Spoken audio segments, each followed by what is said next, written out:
Hey, what's up guys? Selamat pagi, kembali bersama saya di podcast Pelontar.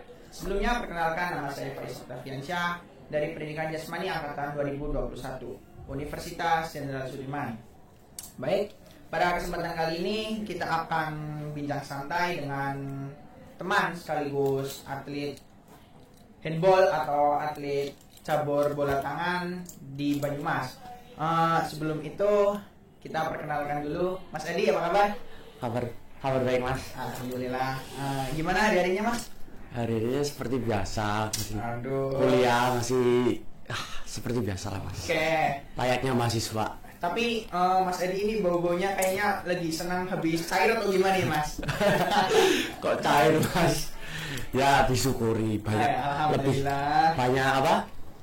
Sedikit kurangnya disyukuri Mas. Oh iya.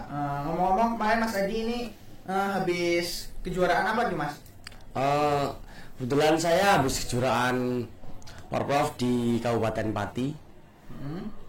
Alhamdulillah mendapatkan perunggu untuk handball Banyumas gitu Mas. Kalau handball ini identiknya bergu ya Mas, olahraga bergu. Iya bergu, ada cewek ada cowok. Oke, good. Selain itu apa sih Mas kelebihan dari Mas Edi sendiri terkait olahraga ini Mas? Maksudnya apa aja yang udah Mas Edi lewatin? Mungkin Mas Edi bisa ceritain dulu biar nanti kita lebih enak ngobrolnya gitu. Kalau yang udah dilewati banyak Mas. Banyak. Oke. Yang pertama tuh saya mulai kenal handball tuh pas ada sosialisasi di kampus kita kan, pas itu ada sosialisasi dari handball Banyumas. Kebetulan kan ada beberapa orang disuruh ikut loh. Pertama kali disuruh ikut tuh semua mahasiswa angkatan 21 Pendidikan Jasmani Unsud suruh ikut latihan di handball Banyumas di GOR gitu. Kita kan teman, kita satu Iya. angkatan. Oke. Betul. Mas juga tahu sih ya. Iya, karena saya juga ikut seleksinya tapi nggak kepilih. Tapi nggak apa-apa. Lalu yang kedua, Mas Adi setelah bercerita tentang kisah inspiratifnya, mungkin Mas Adi bisa bercerita tentang pencapaian yang mungkin dari awal Mas Adi tekuni, seperti apa aja sih kayak hambatan yang Mas Adi itu temui di olahraga handball ini Mas? Hambatan di handball tuh banyak Mas ini. Yang pertama ada kayak fisik atau skill. Kan saya basicnya juga belum pernah main handball. Terus sama rekan-rekan semua kan pada ikut tuh kayak insecure Mas. Oh, insecure. Gara-gara apa Mas insecure-nya? Ya teman-teman udah pada bisa, aku masih di bawah standar masih gitu. Bener-bener masih awam gitu Mas? Masih awam banget. Tapi Mas Adi keren ini, termasuknya udah sekali nyoba tapi udah langsung jadi gitu loh. Terus itu pas kan kalau ikut kan olahraga provinsi itu kan harus domisili Banyumas lah. Kebetulan saya itu aslinya Pekalongan. Oh, aslinya Pekalongan. Ya. Berarti ngurus kayak KTP dan surat perpindahan sebagainya gitu Mas? Iya, saya ngurus di sini sama di Pekalongan. Berpindah KTP, pindah KK. Itu berapa lama Mas? Sebentar sih, kalau yang lama tuh nunggu surat dari Pekalongan, itu surat apa gitu lupa saya namanya. Oke. Berarti Mas Adi ini bener-bener kayak bekerja keras di lain cabang olahraganya ini. Mas Adi kayak finansial, materi, waktu dan sebagainya benar-benar Mas Adi dedikasikan untuk semuanya gitu ya Mas? Dedikasi banget. Sampai saya tuh liburan semester tuh masih di sini nggak pulang. Itu cuma buat latihan Mas? Buat latihan Mas tuh. Mas. Berarti hampir 1 semester nggak pulang ke rumah ya Mas. Kangen banget sama orang tua sebenarnya. Oke, setelah Mas Edi bercerita tentang kisah inspiratif Mas Edi, bagaimana Mas Edi bekerja keras, bagaimana Mas Edi mencapai semua itu dalam satu waktu yang bukan main-main, cara Mas Edi mencari keseimbangan antara prestasi akademik dan Mas Edi juga menjaga performa atlet sebagai pemain cabang olahraga bola tangan ini, bagaimana Mas? Cara Mas Edi membagi waktu gitu? Kalau apa Mas Edi lebih banyak latihannya terus akhirnya ditinggal gimana gitu? Ya nggak ditinggal juga sih, nggak ditinggal Mas. Kalau menjaga performa itu kan setiap mingguan ada 3 kali latihan. Nah itu dimaksimalin mas. Sama kalau kuliah ya kuliah seperti biasa lah. Akademik kalau prestasi akademik alhamdulillah belum ada mas. Tapi waktu itu pas lagi liburan kayaknya Mas Edi statusnya itu lagi latihan terus. Itu setiap hari atau gimana mas? Oh itu pas kalau pas liburan kan mendekati sama event tuh biasanya seminggu bisa pagi sore. Itu udah TC ya mas? Iya ada TC. Training center kan, pelatihan pusat gitu. Berarti tapi di akademis sering nggak kayak Mas Edi itu bolos gitu? Karena saya kan sering lihat Mas Edi kok nggak ada di kelas gitu, apa mungkin Mas Edi latihan gitu, positif thinkingnya kan gitu. Nah, paling kalau misalnya nggak ada di kelas itu acara di luar mas. Gitu. Ada ngadirin seminar atau gitu. Seminar, oke. Ini boleh diminum nggak nih? Boleh, sini. Oke. Baik. Saya minum mas. Oke. Sambil ngobrol lagi, ini mas, mungkin sebelum Mas Adi turun ke cabang olahraga bola tangan ini, apa sih kayak Mas Adi itu dulu pernah nggak kayak ikut cabang olahraga selain ini? Kayak mungkin dari kecilnya Mas Adi main sepak bola, terus ikut bela diri atau apa-apa, cuma benar-benar Mas Adi itu baru sekali terjun langsung bisa turun ikut di tim andalan Banyumas gitu loh mas. Oh enggak. Kalau saya kecil misal SD itu saya bola mas, ikut bola event-event kecil-kecil di Pekalongan lah. Terus itu kelas berapa mas ikut bolanya? Kelas SD ini ya, mulai dari kelas 4 sampai kelas 6 loh. Itu paling pertama kali ikut SSB langsung dapat juara 2 se-Kabupaten Pekalongan. Terus berangkat Danon, tahu Danonnya mas? Danon Cup. Itu di Semarang, alhamdulillah kalah. Nggak apa-apa. Terus pas SMP mulai merambah ke futsal sama volley, tapi itu kayak nggak serius, menekuni itu nggak kayak sekedar hobi gitu ya, okay. suka lah berolahraga berkeringat. Kebetulan hobi saya juga berkeringat mas. Siap. Sama mancing. Mancing emosi. Bukan. Oke. Tapi selain di cabang olahraga, kayak Mas Edi itu dulu di SD, SMP atau SMA itu Mas Edi terjun langsung nggak kayak di bidang organisasi gitu, kayak pramuka, OSIS, PMR gitu? Kalau organisasi itu saya mulai dari SMP mau ikut OSIS gak jadi, ikutnya pramuka tapi bukan sebagai pengurus, cuman kayak cuma ini ikut event, ya ada event apa seleksi kan saya ikut gitu. Kalau menekuni organisasi itu mulai dari SMA, kebetulan saya OSIS di SMA, terus Paskibra juga, pramuka juga tapi bukan pengurus kalau pramuka. Kalau di Paskibra sama OSIS saya pengurus, sama dulu kan saya di pesantren juga mas. SMP SMA di pesantren? Iya, pondok nanti ya mas? Di pondok di Kendal. Terus kalau malam tuh kan kayak ada grup hadroh gitu lah. Setiap malam Jumat kalau nggak salah itu kan ikut gitu. Berarti Mas Adi ini tipikal orang yang suka ngaji nggak? Ngaji suka ya mas.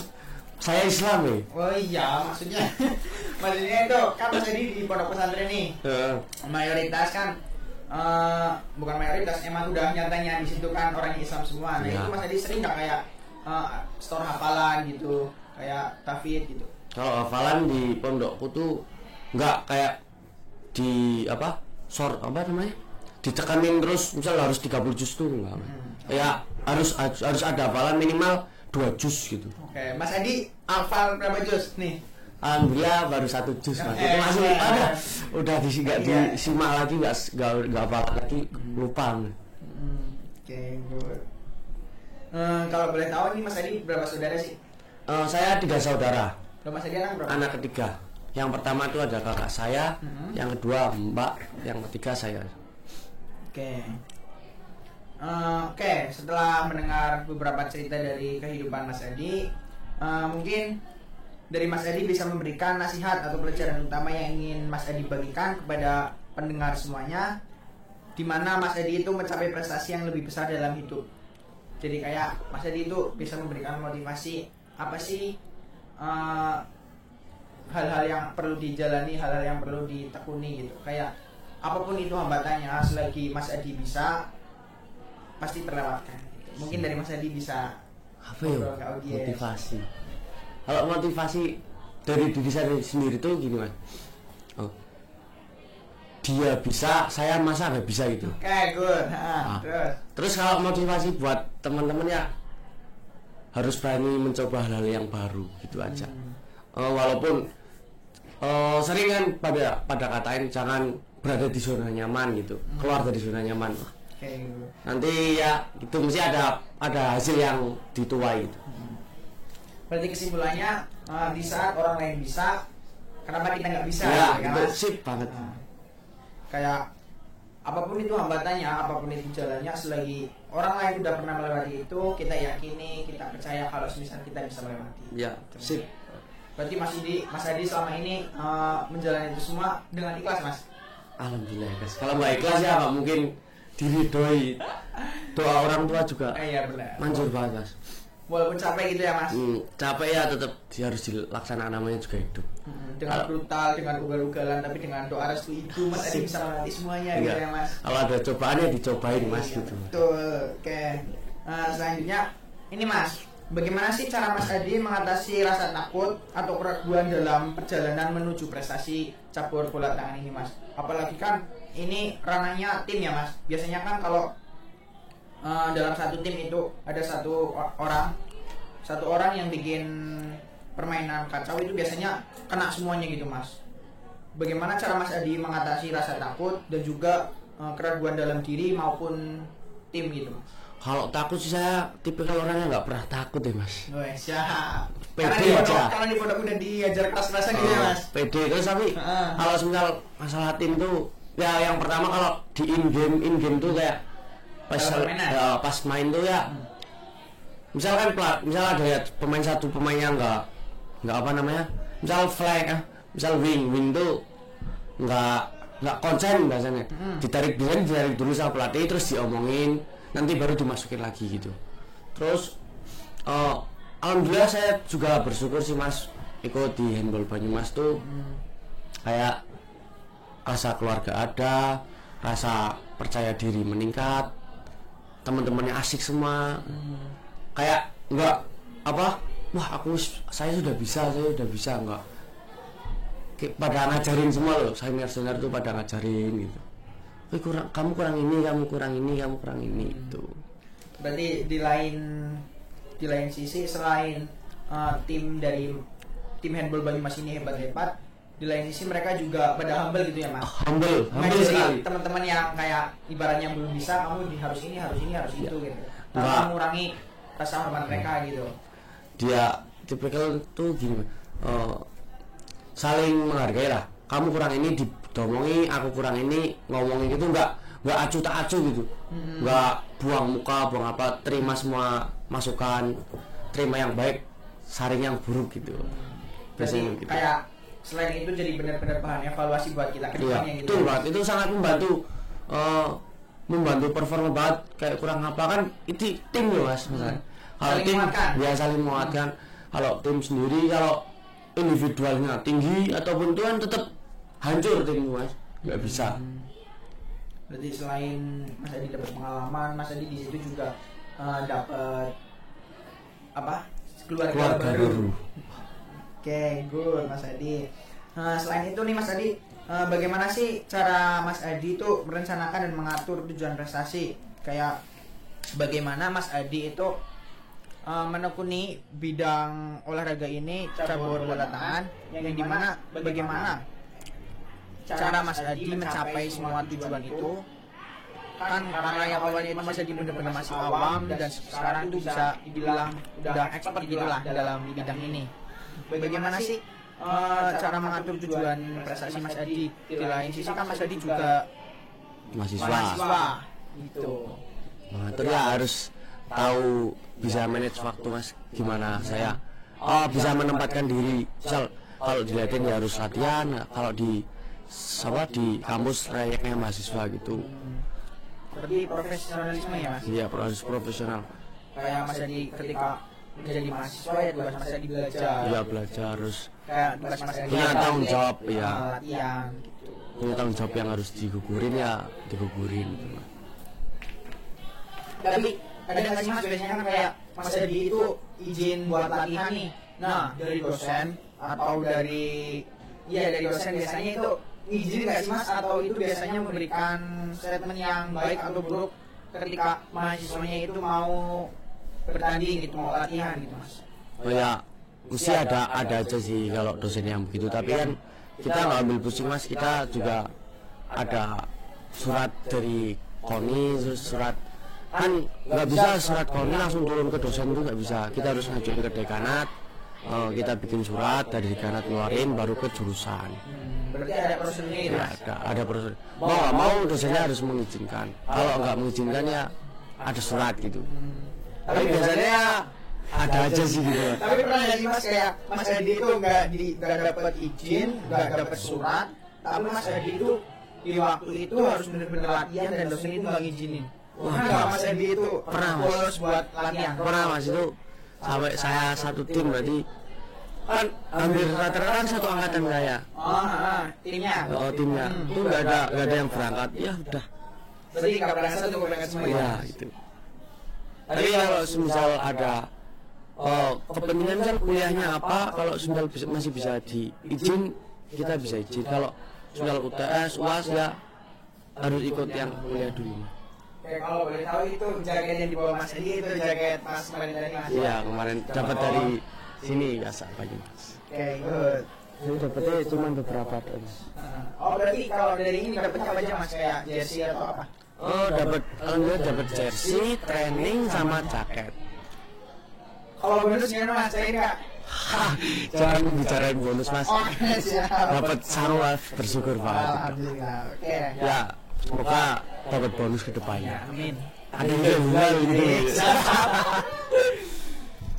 Jadi bisa traktir saya juga ya Mas? Enggak mau lah kemarin juga juara enggak traktir saya Mas. Juara apa Mas? Juara apa kemarin? Kapal karate. Nasional lagi, internasional lagi. Wah. Saya salut tuh Mas. Itu juga sama kayak Mas Edi, kayak kita sama-sama bolos buat akademis hanya untuk latihan. Banyak proses yang dialami Mas. Pas. Nggak bisa dijelasin itu Mas. Oke, bagaimana sih cara Mas Edi itu cara Mas Edi menjadi kunci sukses untuk mencapai prestasi yang ini? Apa dengan hanya Mas Edi latihan kayak religiusnya Mas Edi itu seperti sholat, mengaji, atau sering ngobrol dengan orang tua ketika Mas Edi capek dengan ya duniawi lah Mas? Apalagi kita seorang laki gitu kan, stigma kayak cowok boleh bercerita tentang apapun tapi jangan sampai dengan masa hidupnya gitu kan. Gimana Mas? Wah, itu panjang Mas. Harus balance antara religius dan usaha.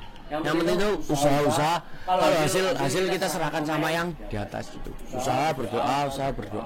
Kalau usaha atau nggak berdoa sama aja. Aduh, alhamdulillah. Berarti kayak dukungan internal dan eksternal itu sangat berpengaruh ya. Berpengaruh banget. Karena yang Apalagi dukungan dari orang tua Mas itu, walaupun saya sendiri punya cewek, tapi kalau dari orang tua tuh sifat ada support system itu. sistemnya nggak cuma Ya, ada seorang sambuan juga. Tapi orang tua tuh doa ataupun kalau Tuhan kasih sama orang tua bahaya Mas. Kunci sukses. karena yang Mas Edi katakan juga kan itu salah satu termasuk dalam psikolog olahraga itu. Kan tahu KPI kan, ya pas itu kan ngajar kita gitu antara motivasi eksternal dan internal. Internal dari dalam itu 80%, sedangkan eksternal dari luar itu 20%. Jadi benar-benar 80% itu kita kelola, dan eksternal itu termasuk seperti support system dari orang tua. Jadi 10% gitu Mas. Berarti bisa dikatakan lancar semua Mas. Alhamdulillah lancar. Oke. Lalu Mas Edi ini apa yang Mas Edi pelajari dari kegagalan dalam menuju prestasi, dan bagaimana Mas Edi menggunakan kegagalan tersebut sebagai peluang untuk tumbuhkan nggak langsung kemarin Mas Adi ikut handball lalu Mas Adi ikut porprov, enggak kan? Kayak mungkin Mas Adi sempat mengikuti beberapa ajang event yang ada di Banyumas atau di luar kota seperti ke Jogja atau ke Cuprov atau ke Jurnas gitu kan di mana itu Mas Adi belum tentu dimainkan, bisa aja Mas Adi di panggung cadangan gitu. Ada nggak sih Mas kayak momen-momen kayak gitu? Ada sih Mas. Momen-momen yang pertama tuh kan saya ikut terus ikut latihan-latihan, alhamdulillah saya mendapat coach tuh tingkatnya bukan abal-abal lagi Mas. Sih para pemain itu juga tahu itu namanya Coach John dari Kalimantan. Keras orang Mas. Dari ini Banyumas kan? Coach Banyumas, tapi aslinya Kalimantan. Sekarang udah balik Kalimantan. Keras banget itu Mas. Keras, tapi saya paham gue yang dia inginkan tuh harus ngapain tuh dengan begini nanti jadian begini tuh paham tuh. Sama yang kalau di Banyumas ada Coach Zianu juga. Terus tadi awal lagi ya event pertama pra porprov itu event pertama kali, terus pertama kali event wah mainnya masih begitu ya, tapi alhamdulillah pleset di semifinal kalah sama tuan rumah penaltian itu kecewa banget harusnya bisa final. Tiket untuk menjelang ya kalau nggak lolos pra nggak bisa ikut porprov kayak kualifikasi pon gitu. Berarti untuk kemarin Mas Adi benar-benar main full atau jadi cadangan di pemain kemarin Mas? Kalau kemarin alhamdulillah pas pra tuh nggak main full banget sih, ada mix kan tergantung kebutuhan tim Mas. Kalau misal dari sisi wingnya lemah kita diganti, apa dari backnya lemah, dari pivotnya lemah diganti ceng, di rotasi terus. Jadi kayak yang tadi Mas Adi coba di beberapa kalimat sebelumnya kayak kita misalnya ada yang kurang selalu komunikasi ya harus karena bisa bantuan gitu ya Mas. Oke, good. Mungkin untuk pertanyaan lainnya Mas, peran dan dukungan sosial dan mentor dalam perjalanan Mas Adi selain orang tua dan pacar kayak yang tadi kita bahas, selain itu ada nggak Mas? Yang pasti itu teman-teman Mas, Teman-teman dari keluarga handball, dari Mas Epul, Mas Gilang, terus yang senior gitu merangkul semua. Jadi tuh di dalam tim tuh nggak wah senior aku tuh senior kamu harus turun sama saya, enggak, semua dirangkul jadi satu. Jadi legowo Mas, apa Mas aku misal di luar dari latihan aku cerita masalah hidup apa sharing itu kayak wah dekat banget Mas, bersyukur banget saya masuk tim gitu. Kayak benar-benar mereka itu mengelola semua aktivitas kegiatan yang ada di tim tersebut gitu ya Mas? Betul banget. Terima kasih Mas. Ya, terima kasih buat tim-tim handball Banyumas, buat Mas Epul, Mas Gilang, Mas senior, terus Coach Janu, Mas Bukan, Coach John, Tante Is itu. Makasih support dan dukungannya. Alhamdulillah bisa sampai sejauh ini gitu loh. Dan tadi itu yang dari mungkin Mas Edi salah satu teman-teman dan juga tim manajer official yang ada di Mas. Oke, keren. Mungkin Mas Edi udah beberapa waktu ke depan ini kita ada satu lagi sponsor Mas. Mau ucapin terima kasih juga buat Pak Bundoro, terus yang punya Rita Skormol, Raja Wali, terus Pringgadi. Terima kasih buat support dan dukungannya sehingga bisa masuk ke, semoga sponsor terbelakang di kita. Aduh, selain yang itu juga. Sama satu lagi. Ada satu lagi itu. Jersey. Support banget. Terima kasih Bos Danang buat Max Aparel gitu. Sama pusat lagi Mas. Buat Pak Rektor, Pak PR, terima kasih kemarin sudah dipinjemin bus pas berangkat Porprov. Terima kasih Pak. Itu salah satu kendala kita juga sih Mas di kendaraan. Alhamdulillah Unsur bisa support, kayak saling membantu lah Mas. Kalau jalan sendiri itu kan nggak bakal kuat. Berarti selain hubungan dari internal, dari eksternal seperti orang-orang yang tadi Mas Adi sebutin itu juga salah satu termasuk yang membantu Mas Adi dalam berproses di membantu sekali. Iya. Ada lagi tadi mau disampaikan untuk para audiens, para penonton atau orang-orang di rumah yang menonton podcast kita di podcast konten ini?